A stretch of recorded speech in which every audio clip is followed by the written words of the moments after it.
네, 안녕하세요. 저는 오늘 산책을 좀 하러 나왔고요. 얼마 전에 BMI 검사를 받았는데 상체에 비만이 나와가지고 조금 충격을 먹었습니다. 비만이랑 거리가 멀었는데 이제 나이가 먹으니까 근육량이 좀 많이 떨어져서 배가 조금씩 나오고 데이터로도 이제 명확하게 이제 보여주니까 이제 조금 긴장을 좀 해야 될 것 같아요. 네, 그래서 제가 좀 유일한 취미가 산책하는 건데 최근에 일이 좀 바빠가지고 산책도 잘 못하고 집에서 그냥 일만 해가지고 좀 반성하고 있습니다. 네, 그래서 오늘은 날씨가 좀 따뜻해가지고 진짜 공원에 산책을 좀 하러 나왔습니다. 그리고 제가 이제 취업한 지 거의 100일 차거든요. 작년 10월 18일 날 근무를 시작해가지고 올해 이제 1월 24일이죠. 1월 24일자로 제가 이제 취업 100일 차가 됩니다. 사실 취업인데 재택근무로 100일 차니까 뭐라고 해야 되지? 근무하고 있는 느낌은 많이 들진 않아요. 그래서 짧게 제 후기를 좀 100일차 후기를 말해보려고 산책도 하고 이것저것 겸해서 나왔습니다. 일단 저는 아시다시피 일본 기업에서 근무를 하고 있잖아요.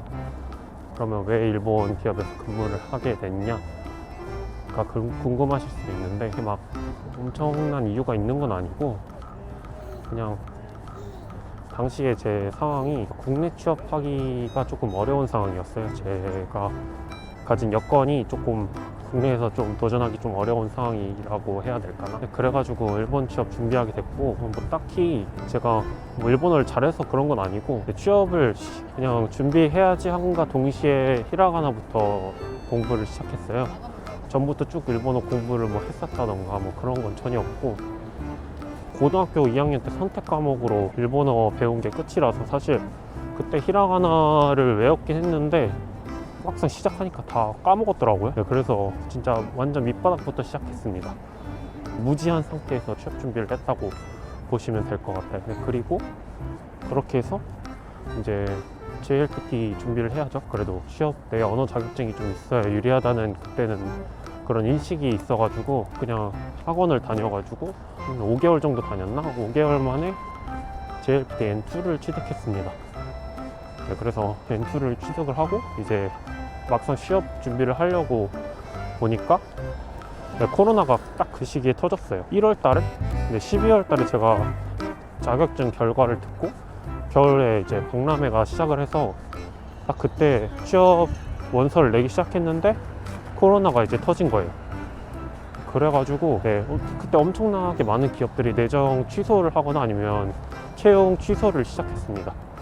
그래가지고 저도 중간에 막 1차 결과를 받고 2차에서 이번에 채용을 좀 안 하게 됐습니다. 뭐 이런 회사에서 답변도 듣고 그래서 그런 날이 이제 쭉 이어지다가 결국 겨울 취업은 다 실패를 했어요.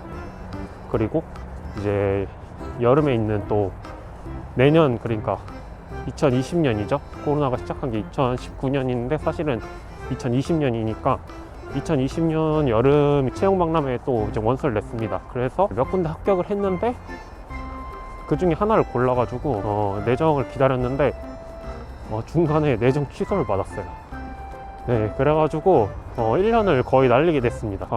정말 멘붕이 됐죠. 한 6개월을 기다렸는데 내정을 받고, 일본 기업은 보통 취업이 되면은 4월 달에 동시에 이제 입사를 하는 경우가 많거든요. 20년도에 내정을 받았으면 21년도에 4월에 같이 입사를 하는 거죠. 네, 그래가지고 6개월을 기다렸는데 겨울에 갑자기 내정 취소를 해버리는 거예요. 네, 그래서 20년도는 결국에는 아무것도 못하고 날아가게 됐습니다.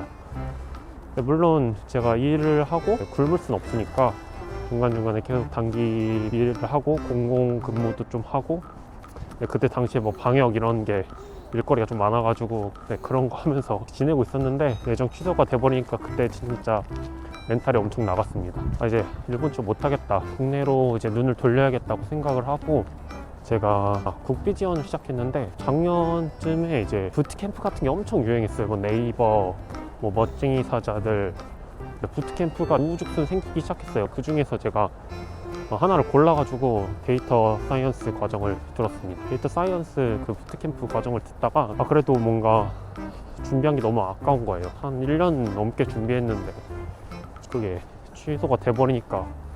그래서 부트캠프 교육을 계속 들으면서 이번 취업 동시에 준비를 했죠. 시작하기 전에 냈던 원서 중에 한 개가 이제 합격이 돼가지고 중간에 2차까지 면접을 보고 입사를 했습니다. 그게 지금 회사고요. 부트캠프는 듣느니 마느니가 돼버렸죠. 시작 전에 넣었던 원서가 부트캠프 중간에 합격이 돼버리니까 좀 곤란한 상황이 됐긴 했어요. 그게 원래 국비지원이라는 게 국내 채용자를 이제 육성하려고 양성하려고 돈을 줘가면서 나라에서 돈을 써가면서 어떻게 보면 교육을 시켜주는 건데, 저는 해외 취업을 해버렸잖아요.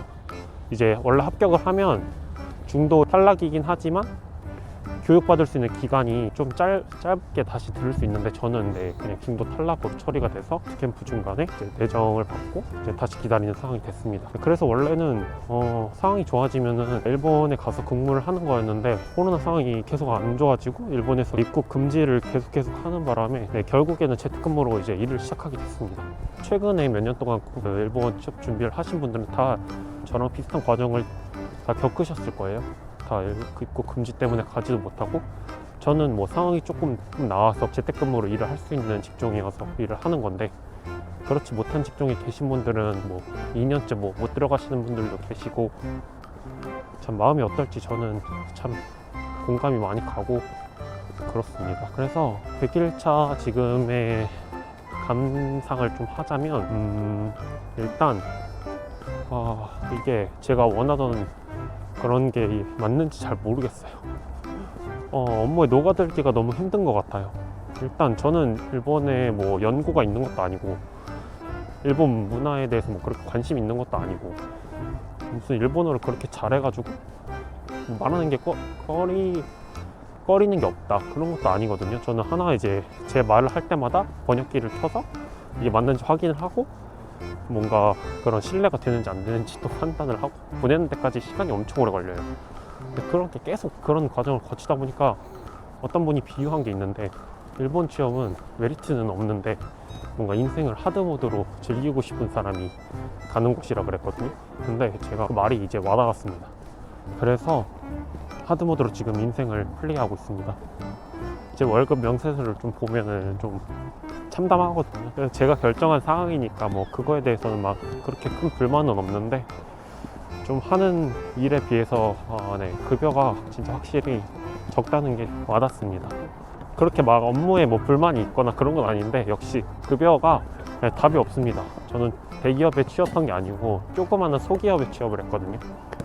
그렇다 보니까 더 그런 것 같아요. 웬만하면 열심히 준비를 하셔서 좋은 기업에 가셨으면 좋겠습니다.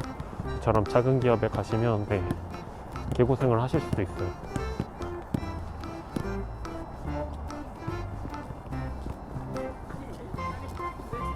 그래서 제 100일차 후기는 여기까지고요. 몇 개 더 생각한 게 있는데 막상 또 산책 나오니까 또 생각이 나질 않네요. 그냥 그래서 제가 지금 당장 생각나는 것 2개만 말씀을 드려봤습니다. 저는 여기서 경력을 좀 쌓아서 좋은 회사로 이직을 하도록 캐리어 전환에 지금 성공했다고, 캐리어 전환을 했으니까 성공했다고는 잘 모르겠지만, 그래도 좀 미래가 있는 쪽으로 제가 봤을 땐 그쪽으로 제가 온 거거든요.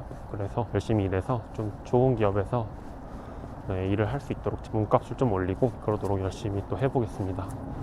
좀 웬만하면 빨리 해외 생활을 좀 해서 경험을 좀 쌓고 싶은데, 언제 코로나 상황이 완화가 돼가지고 제가 들어갈 수 있을지는 잘 모르겠네요. 그러면 제 영상 봐주셔서 감사하고요. 저는 다음에 시덥잖은 얘기로 돌아오도록 하겠습니다. 감사합니다.